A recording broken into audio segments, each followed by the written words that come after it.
que parler de nutrition, je peux faire ça toute une vie, désormais.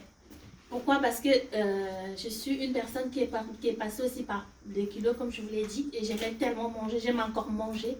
Et les fêtes, j'aime la famille, j'aime le côté coucou, on se retrouve, on se lâche, on se raconte des histoires, on est ensemble, nous tous, on se relâche pendant les fêtes. Et moi, j'aime ça, c'est pas que je n'aime pas, donc j'aime. Donc on ne peut pas me dissocier de ça, on ne peut pas me dissocier de cette ambiance de coucoune-là. Et pendant les fêtes, en effet, c'était aussi le moyen de sortir de là avec des kilos en plus.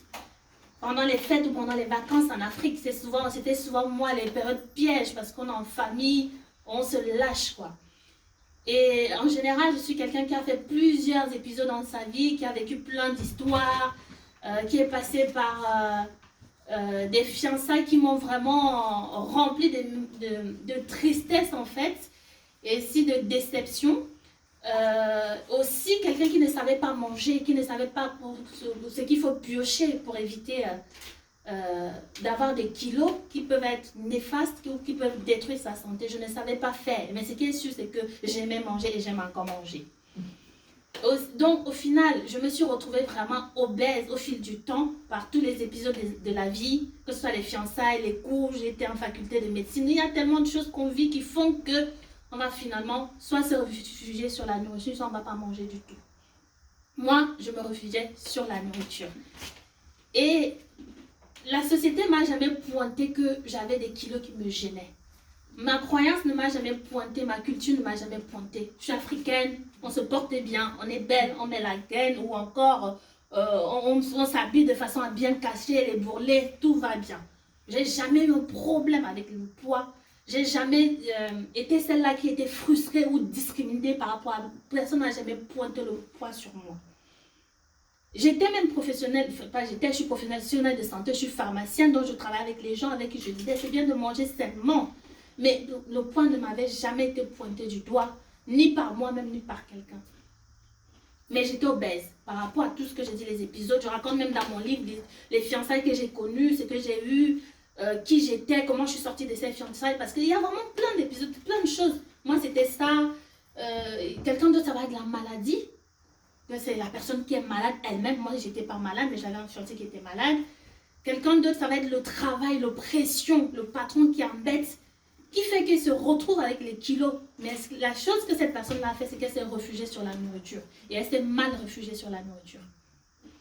Que ce soit même pendant les fêtes. La seule chose qui, en fait, qui fait qu'on arrive vers un poids qui dérange, c'est que quelque part, on a mangé. Ce n'est pas venu par miracle dans notre corps, l'obésité. Le kilo n'est pas venu par miracle. Voilà. Et du coup, ce qui, moi, m'a donné le déclic, comme je dis toujours, il faut le déclic, c'est que pendant la Covid, comme je racontais à certains de vous, je voyais les chiffres qui disaient que la majorité des personnes, parce qu'on parlait à l'hôpital, mais on n'est pas en réanimation. La réanimation, c'est quand même un stade de gravité. On peut sortir là où on décède. Et en plus, on n'avait pas vraiment assez de professionnels de santé. Vous savez tous comment on était stressés avec la Covid. On ne savait, même nous les professionnels, on n'avait pas de solution. Il n'y avait pas de masque, il n'y avait rien. Et donc, je vois ça, je calcule donc mon IMC. Quelqu'un dira l'IMC, l'indice de masse corporelle. Quelqu'un ne s'y fie pas. Mais moi, en tant que professionnel de santé, je sais que c'est un début, même si ce n'est pas une fin en soi. Donc, je calcule, je vois que je suis obèse. Donc, dans ma tête, ça fait un déclic. Je sais que là, si je vais à l'hôpital, peut-être je ne sors pas parce que ce n'est pas moi qu'on va soigner. Pourquoi? Parce qu'on est nombreux. Pas forcément question de discrimination, on est nombreux. Il n'y a pas assez de soignants, il n'y a pas assez de matériel. Le protocole qu'on faisait, ce n'est pas sûr que c'est moi qu'on va soigner. Donc, en fait, ça se passe comme ça dans ma tête. Et j'ai dit, il faut absolument que je me prenne en main. Tout ça pour vous dire quoi? Pour vous dire que je suis passée par une vie où moi, mes kilos n'étaient pas pointés du doigt, ni par les gens, ni par moi. J'étais bien dans ce que j'étais. Mais quand j'ai calculé, j'étais en obésité sévère. Et donc, j'ai dit, là, je ne veux pas mourir, je ne veux pas aller à l'hôpital, il faut faire quelque chose. J'ai commencé par les courses le lendemain. Je me souviens, je suis allée faire les courses avec une copine qui m'a dit, mais toi, tu n'as même pas fait d'écart. Hein? Mais moi, j'ai même un petit peu, mais toi... Mais j'étais stricte et sévère parce que j'avais eu ce déclic qui disait que tu arrêtes maintenant parce que ce n'est plus un jeu. Et souvent, c'est comme ça que les gens viennent pour parler de nutrition parce que peut-être il y a eu un AVC dans la famille, il y a eu du diabète, quelqu'un est décédé. En fait, le déclic est important. Mais le mien, c'était la Covid. Aujourd'hui, j'ai dit, c'est pas obligé d'avoir le déclic. C'est important, je cultive même les gens à avoir le déclic de savoir que quand on mange, on va quelque part. Mais en tout cas, moi, avant aussi, je n'avais pas le déclic, je l'ai eu avec la Covid.